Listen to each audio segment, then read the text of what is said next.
औदुंबर निवासी भक्ताभिमानी राजाधिराज सद्गुरु शिव चिदंबरेश्वर महाराज की जय. दास राजा राम महाराज की जय. ಅಧ್ಯಾಯ 63. ಸಣ್ಣಪ್ಪ. ಶ್ರೀ ಸಂತಶ್ರೇಷ್ಠ ರಾಜಾರಾಮಕೃತ ಮರಾಠಿ ಚಿದಂಬರಗಾಥಾದ ಸರಳ ಅನುವಾದ.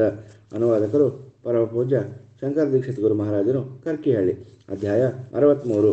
ಶಹಾಪುರಿ ಸಣ್ಣಪ್ಪ. शहापुरीचे एक सಣ್ಣಪ್ಪ तो गोष्टी.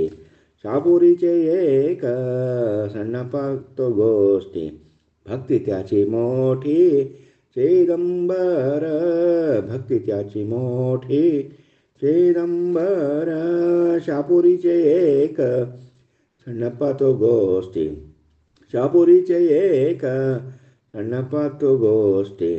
बहुत भक्ति गरीब ब्राह्मण. बहुत भक्ति गरीब ब्राह्मण. आलासी हो जाना गुरल हो सूर. आलासी हो जाना गुरल हो सूर. शहापुरीचे एक सಣ್ಣಪ್ಪ तो गोष्टी. शहापुरीचे एक सಣ್ಣಪ್ಪ तो गोष्टी. बहुत गरीब विप्र से जान. बहुत गरीब विप्र से जान. जयंती से जान गुरल हो सूर. जयंती से जान गुरल हो सूर. शहापुरीचे एक सಣ್ಣಪ್ಪ तो गोष्टी. शहापुरीचे एक सಣ್ಣಪ್ಪ तो गोष्टी. दासमणे माझा स्वामी चिदंबर. दासमणे माझा स्वामी चिदंबर.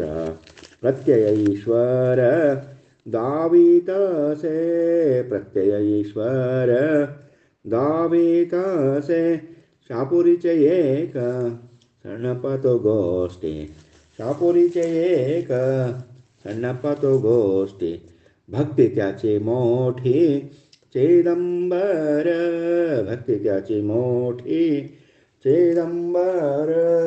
शहापुरीचे एक सಣ್ಣಪ್ಪ तो गोष्टी. शहापुरीचे एक सಣ್ಣಪ್ಪ तो गोष्टी. शहापुरीचे एक ಸಣ್ಣಪ್ಪ तो गोष्टी. ಶಹಾಪುರದಲ್ಲಿ ಸಣ್ಣಪ್ಪ ಎಂಬ ಹೆಸರಿನ ಓರ್ವ ಬ್ರಾಹ್ಮಣನು ವಾಸಿಸುತ್ತಿದ್ದನು. ಅವನು ಚಿದಂಬರನ ಮಹಾಭಕ್ತನು. ಚಿದಂಬರನಲ್ಲಿ ಅವನು ಇಟ್ಟ ವಿಶ್ವಾಸ ಬಹು ಉಚ್ಚಮಟ್ಟದ್ದು ಆಗಿತ್ತು. ಅವನು ಅನನ್ಯ ಶರಣಾಗತಿಯ ಭಾವಯುಕ್ತನಾಗಿದ್ದು ಸದಾ ಸ್ವಾಮಿಯ ಧ್ಯಾನದಲ್ಲಿ ಕಾಲ ಕಳೆಯುತ್ತಿದ್ದನು.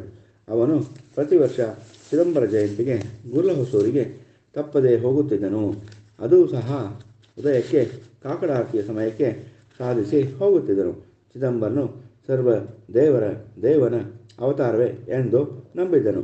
ಹೀಗೆ ಎಷ್ಟೋ ವರ್ಷ ತಪ್ಪದೆ ಜಯಂತ್ಯುತ್ಸವಕ್ಕೆ ಬರುತ್ತಾ ಸೇವೆ ಸಲ್ಲಿಸುತ್ತಾ ಆರತಿಯಲ್ಲಿ ತನ್ನ ಯೋಗ್ಯತೆಗೆ ತಕ್ಕಂತೆ ದ್ರವ್ಯ ಹಾಕುತ್ತಾ ಬಂದಿದ್ದನು ಮತ್ತು ಪಾದಯಾತ್ರೆ ಮಾಡುತ್ತಿದ್ದನು. ಇದರಂತೆ 6-8 ವರ್ಷಗಳು ಗತಿಸಿರಬಹುದು. ಅವನ ಆತ್ಮವಿಶ್ವಾಸಕ್ಕೆ ಪ್ರೀತಿಪಟ್ಟು ಚಿದಂಬರನು ತನ್ನ ಲೀಲೆ ಪ್ರಕಟಿಸಿದನು. ಜಯಂತ್ಯುತ್ಸವವು ಸಮೀಪಿಸಿತು. ಈ ಬಡ ಬ್ರಾಹ್ಮಣನ ಕೈಯಲ್ಲಿ ಒಂದು ಕಾಸು ಇರಲಿಲ್ಲ. ಜಯಂತ್ಯುತ್ಸವಕ್ಕೆ ಹೇಗೆ ಹೋಗುವುದು ಎಂದು ಯೋಚಿಸಿ ದುಡ್ಡು ಕೂಡಿಸಲು ಪ್ರಯತ್ನ ಮಾಡಿದನು. ಆದರೆ ಅವೆಲ್ಲ ಗಾಳಿಗೋಪುರವಾಯಿತು. ಚಿದಂಬರನ ದಯ ಬರಲಿಲ್ಲವೇ? ನನ್ನ ಸಂಸಾರದಲ್ಲಿ ಎಷ್ಟೋ ತೊಂದರೆ ಬಂದರೂ ಸಹ ನಾನು ಸಹಿಸುತ್ತಿದ್ದೆ. ಆದರೆ ನಿನ್ನ ಉತ್ಸವಕ್ಕೆ ಈ ಕೊರತೆಯನ್ನು ತಂದೊಡ್ಡಿದೆಯಾ? ನಿನಗಿದು ಸಮ್ಮತವೇ? ನಾನು ಮಾತ್ರ ನಿನ್ನನ್ನು ಸರ್ವಥಾ ಬಿಡುವುದಿಲ್ಲ. ಇದು ದೃಢ ನಿಶ್ಚಯವೆಂದೇ ತಿಳಿ ಎಂದು ಮನದಲ್ಲಿ ವಿಚಾರ ಮಾಡಿ ಉತ್ಸವಕ್ಕೆ ಹೊರಟನು. ಹೊರಡುವಾಗ ಕೈಯಲ್ಲಿ ಕಾಸಂತೂ ಇಲ್ಲವೇ ಇಲ್ಲ. ಇದಲ್ಲದೆ ಮನೆಯಲ್ಲಿ ಏರುವರು ಜಗದಿಂದ ಹಾಸಿಗೆ ಹಿಡಿದಿದ್ದರು. ಇದನ್ನು ನೋಡಿ ಸಣ್ಣಪ್ಪ, ನೀನು ಏನು ಮೂರ್ಖನು? ಸಂಸಾರಕ್ಕೆ ನೀನೇ ಯಜಮಾನ. ಮನೆಯಲ್ಲಿ ಏರುವರು ಹಾಸಿಗೆ ಹಿಡಿದಿದ್ದಾರೆ. ಮೇಲಾಗಿ ನಿನ್ನ ಹತ್ತಿರ ಹಣವೂ ಇಲ್ಲ. ಹೀಗಿದ್ದು ನೀನು ಯಾವ ಧೈರ್ಯದಿಂದ ಉತ್ಸವಕ್ಕೆ ಹೊರಟಿರುವೆ? ಕುಟುಂಬದ ಜನರ ಗತಿಯೇನು? ಸ್ವಲ್ಪ ಆದರೂ ನಿನಗೆ ವಿಚಾರ ಬೇಡವೇ? ನಿನ್ನ ವಿಚಾರ ಯೋಗ್ಯವಲ್ಲ. ಗುರ್ಲಹೊಸೂರಿಗೆ ಹೋಗುವ ವಿಚಾರವನ್ನು ಬಿಟ್ಟುಬಿಡು ಮುಂತಾಗಿ ಬಹು ಪರಿಪರಿಯಾಗಿ ಜನರು ಹೇಳಿದರು. ಆದರೆ ಸಣ್ಣಪ್ಪನು ಆ ಕಡೆಗೆ ಎಳ್ಳಷ್ಟು ಲಕ್ಷ್ಯ ವಹಿಸಲಿಲ್ಲ. ನಾನಂತೂ ಚಿದಂಬರ ಜಯಂತಿಗೆ ಹೊರಟಿರುವೆ. ಬರುವವರೆಗೆ ನನ್ನ ಸಂಸಾರದ ಭಾರವೆಲ್ಲ ಅವನದೇ. ನನ್ನದೇನು ಮಹಾಕಾರ್ಯ, ಎಲ್ಲವನ್ನೂ ಅವನೇ ನೀಗಿಸುವನು ಎಂದು ಸ್ವಾಮಿಯ ನಾಮ ಜಪಿಸುತ್ತಾ ನಾಮದ ವಿಶ್ವಾಸದಿಂದಲೇ ಪಾದಯಾತ್ರೆ ಹೊರಟನು. ಸ್ವಲ್ಪ ಸಮಯದಲ್ಲಿ ಸ್ವಾಮಿಯ ಜಯಂತ್ಯುತ್ಸವದ ಸ್ಥಳವಾದ ಗುರ್ಲಹೊಸರಿಗೆ ಬಂದು ತಲುಪಿದನು. ಸ್ವಾಮಿಯ ದರ್ಶನ ತೆಗೆದುಕೊಂಡು ದೀನವದನದಿಂದ ನಮಸ್ಕರಿಸಿದನು. ಕಾರ್ತಿಕ ಮಾಸ ಪಂಚಮಿಯ ದಿನ ಸಾಯಂಕಾಲ ಸಮಯವಾಗಿತ್ತು. ಮನದಲ್ಲಿ ಬಹಳ ದುಃಖದಿಂದ ಮಂಟಪದಲ್ಲಿ ಬಂದು ಬಲಕ್ಕೆ ಒಂದು ಕಡೆ ಗೋಡೆಗೆ ಆತುಕೊಂಡು ಕುಳಿತಿದ್ದನು. ಚಿದಂಬರ ಸ್ವಾಮಿಯ ಚರಣ ಸ್ಮರಿಸಿ ಕಣ್ಣು ತುಂಬ ದುಃಖದಿಂದ ನೀರು ಸುರಿಸುತ್ತಾ, ದೇವ, ನಿನ್ನ ಸೇವೆಗೆ ಕೂಡ ಆತಂಕವಾಗಿದೆ. ನಾನು ಎಂತಹ ದುರ್ದೈವಿ.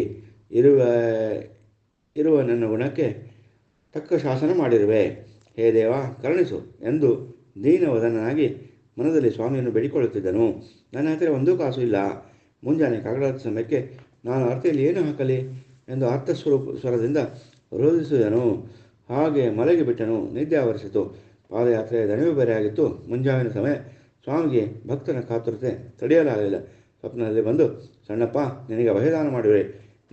ನಿನಗೆ ಶಹಾಪುರಿಯ ಒಂದು ಬೆಳ್ಳಿಯ ನಾಣ್ಯ ಕೊಡುವೆ, ತೆಗೆದುಕೋ. ಪ್ರತಿ ವರ್ಷದಂತೆ ಕಾಕಡಾರತಿಯಲ್ಲಿ ಇದನ್ನು ಹಾಕು ಎಂದು ಹೇಳಿ ಸ್ವಾಮಿಯು ಅದೃಶ್ಯನಾದನು. ಕಾಕಡಾರತಿಯ ಅರ್ಧ ಆಗಿರಬಹುದು. ಸಣ್ಣಪ್ಪನಿಗೆ ಎಚ್ಚರವಾಯಿತು. ಎದ್ದು ಕುಳಿತು ಕಾಕಡಾರತಿಯನ್ನು ಕೇಳಿ ಗಡಿಬಿಡಿಯಿಂದ ಮೇಲೆದ್ದು ಸ್ವಾಮಿಯ ದೃಷ್ಟಾಂತವನ್ನು ನೆನೆದು ನೋಡುತ್ತಾನೆ. ಧೋತರದ ಚುಂಗಿನ ಗಂಟಿನಲ್ಲಿ ₹1 ನಾಣ್ಯ ಇತ್ತು. ಮನಸ್ಸಿಗೆ ಆನಂದವಾಯಿತು. ಕಾಕಡಾರತಿಗೆ ಬಂದು ನಂತರ ತನ್ನಲ್ಲಿರುವ ಶಹಾಪುರಿ ನಾಣ್ಯವನ್ನು ಆರತಿಗೆ ಹಾಕಿ ನಮಸ್ಕರಿಸಿದನು. ಪ್ರತಿ ವರ್ಷಕ್ಕಿಂತ 2 ದಿನ ಹೆಚ್ಚಿಗೆ ಇದ್ದು ಸ್ವಾಮಿಯ ಸೇವೆ ಮಾಡಿದನು. ಮನಸ್ಸಿಗೆ ಸಂತೋಷವಾಯಿತು. ತನ್ನ ಗ್ರಾಮಕ್ಕೆ ತೆರಳಿದನು. ಇತ್ತ ಮನೆಯಲ್ಲಿ ಸಣ್ಣಪ್ಪನು ಸ್ವಾಮಿಯ ದರ್ಶನಕ್ಕೆ ಹೊರಟು ಹೋದ ನಂತರ ಪತ್ನಿ ಪುತ್ರರು ಎಲ್ಲರೂ ಆರೋಗ್ಯವಂತರಾಗಿ ಸುಖವಾಗಿ ಇದ್ದು ಚಿದಂಬರ ಭಜನೆ ಮಾಡುತ್ತಾ ಕಾಲ ಕಳೆಯುತ್ತಿದ್ದರು. ಸಣ್ಣಪ್ಪನು ತನ್ನ ಸ್ವಗ್ರಾಮ ತಲುಪುವವರೆಗೆ ಅವನಿಗೆ ಯಾವುದೇ ತೊಂದರೆಯೂ ಆಗಲಿಲ್ಲ. ಬಂದು ಮನೆ ಮುಟ್ಟಿದನು. ನೋಡುತ್ತಾನೆ ಎಲ್ಲರೂ ಆರೋಗ್ಯವಂತರಾದುದನ್ನು ನೋಡಿ ಆನಂದವಾಯಿತು. ಸ್ವಾಮಿಯ ಲೀಲೆಯನ್ನು ಕೊಂಡಾಡಿದರು. ಚಿದಂಬರನ ಧ್ಯಾನ ಮಾಡಿದನು. ಮನೆಯ ಯಾವತ್ತರಿಗೂ ಚಿದಂಬರನ ಲೀಲೆಯನ್ನು ಹೇಳಿದನು. ಎಲ್ಲರೂ ಚಿದಂಬರ ಧ್ಯಾನ ಮಾಡುತ್ತಾ ಸುಖವಾಗಿ ಇರತೊಡಗಿದರು. ಚಿದಂಬರನು ಯಾವ ವೇಳೆಯಲ್ಲಿ ಯಾವ ಭಕ್ತರಿಗೆ ಯಾವ ರೂಪದಿಂದ ಸಹಾಯ ಮಾಡುವನೋ ತಿಳಿಯದು.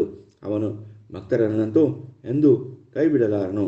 ಆತ್ಮವಿಶ್ವಾಸ ಭಕ್ತನಲ್ಲಿ ಇರುವುದು ಅವಶ್ಯ. ಶ್ರೀ ಸದ್ಗುರು ಚಿದಂಬರಾರ್ಪಣಮಸ್ತು. ಶ್ರೀ ಸದ್ಗುರು ಶಂಕರ ಸತ್ಸಂಗ ಯೂಟ್ಯೂಬ್ ಚಾನಲ್.